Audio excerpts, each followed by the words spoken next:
皆さんこんにちは、なつきです。ご視聴いただきありがとうございます。このチャンネルでは創価学会員の男性と結婚した私の体験をお話しします。ラジオみたいな感じで気軽に聞いていただけると嬉しいです。こちらの動画で片方が創価のエピソードを募集したのですが、全然集まらないので企画倒れになってしまいました。すみません。なので私が聞いたエピソードを話そうかと考え中です。今回の動画は Google フォームからメッセージをいただきましたので紹介します。お悩み相談が寄せられました。ラジオネームピーピーさん。コメント失礼します。私は40代の男性です。結婚していて子供も2人います。妻は未入会です。私の母と母の親族が創価学会で学会賛成です。20代までは活動は全くせず、学会に対しては良い人なのはわかりますが、活動は納得できないことが多々あり、活動はしていませんでした。妻とは18歳の時からの付き合いで結婚しました。最初は私は学会とは関係ないからと言って、お互いに気にしていませんでしたが、結婚して子供が生まれてからは、夫婦間がギクシャクして本気で悩みました。いろいろな哲学の本を読んだり、夫婦間が仲良く過ごせる本を読んだりと、勉強しているうちに、自分が学会の考え方に共感していることに気づき、学会活動までとはいきませんが、毎日朝晩の題目や同時中継など参加しています。妻や妻の両親は浄土真宗でお寺や神社に行くのが好きです。創価学会に対しては両親があまりよく思っていなく不信感はありますが、妻は一緒に同時中継に行ってくれたりします。任用試験を受けてくれて理解はあると思い感謝してます。婦人部の方が来てくれた時は喜んで対応してくれます。個人的にはとても感謝してます。ここから本題ですが、妻は学会に対して個人的にはよく思っていると思いますし、同時中継に参加した時や任用試験を受けた時は、仏のような雰囲気を出しています。家族みんなが良い雰囲気と感じる別人のような言葉を言ったりします。将来苦しんでいる人たちに寄付ができるような人になりたい、などびっくりするようなことを発します。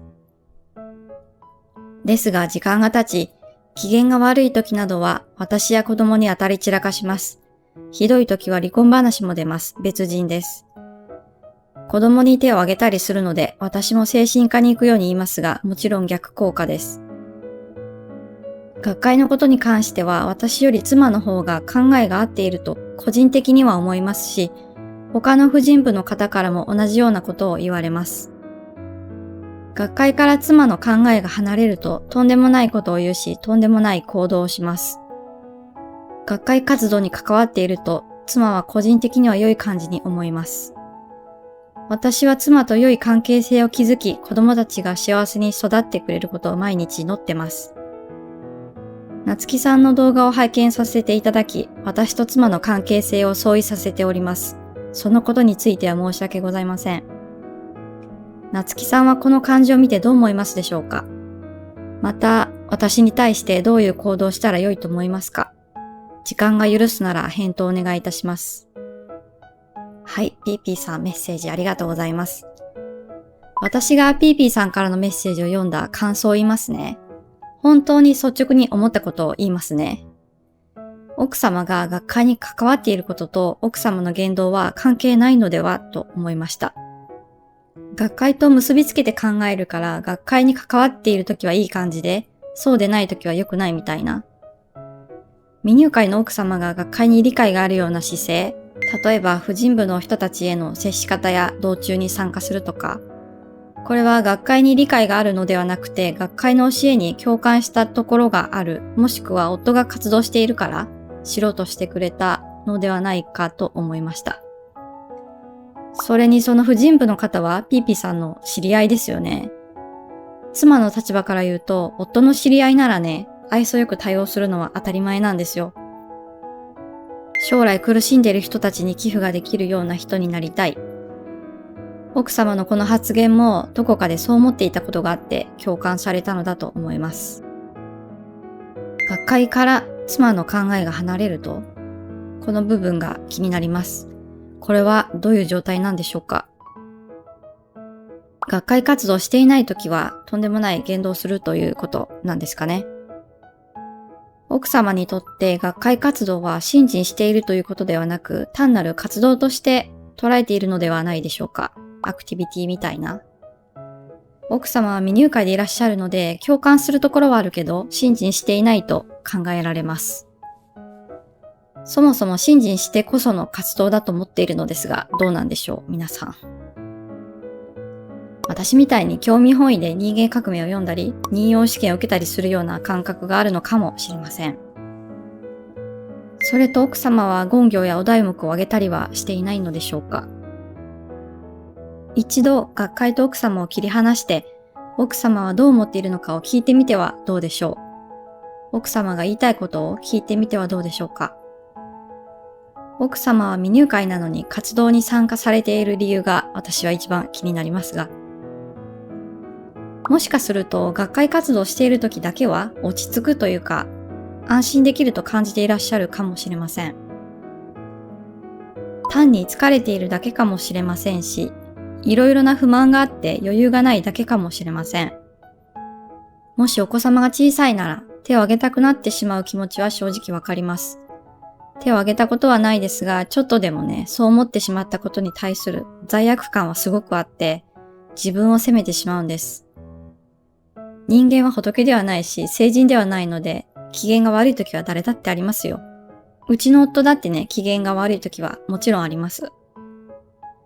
哲学の本を読んだり、夫婦間が仲良く過ごせる本を読んだり、努力をされていることはすごいなと思います。でもですね、本の内容は参考になるかもしれませんが、正解はないと思います。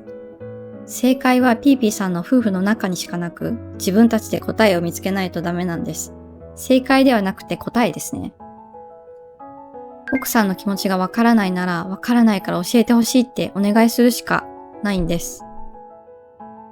女性は察してほしいの気持ちが男性より強いですよね。それくらい言わなくても分かってよみたいな。でも男性はその察してのセンサーには気づかない。だから分からないからどう考えているのか、これからどうしていきたいのかとか、それとも学会活動について、学会については本当はどう思っているのか、聞いてみてはいかがでしょう。双方に言えることは、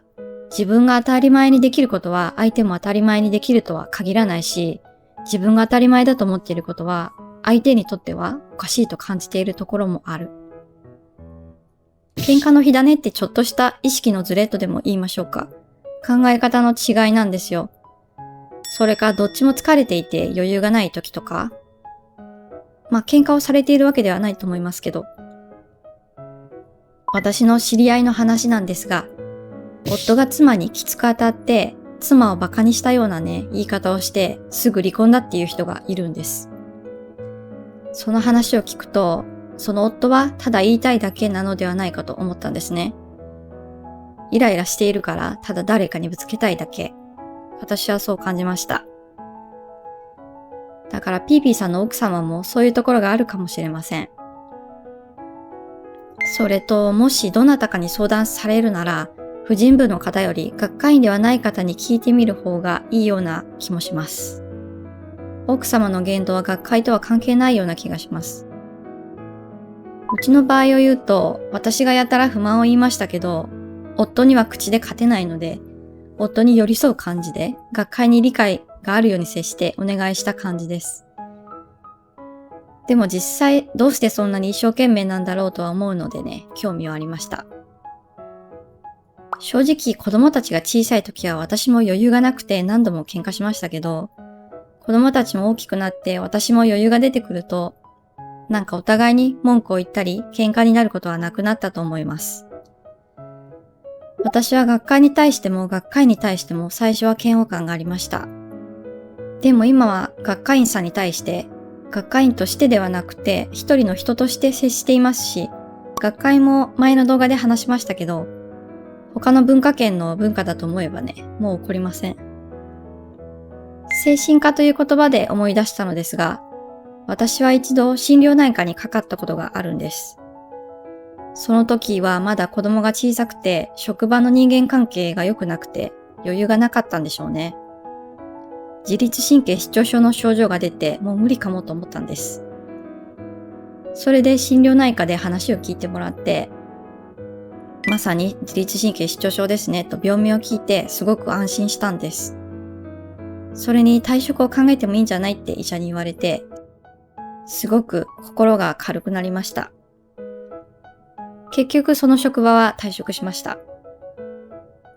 精神科というとハードルが高いですが、カウンセリングならね、無料で相談できるところもあるので、ぜひ検討してみてください。私のようなね、素人のアドバイスでは見当違いのことを話しているかもしれないのでお話ししました。ピーピーさんのメッセージを見るとすごく真面目な方だなと思うので、ご自身もあまり自分を追い詰めずに自分一人で何とかしようと思わないでください。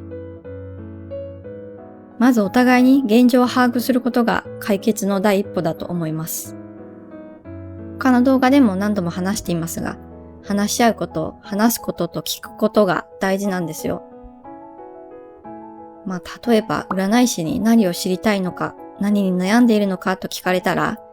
自分は何に悩んでいるんだろうって考えて、言葉にして相手に伝わるように話しますよね。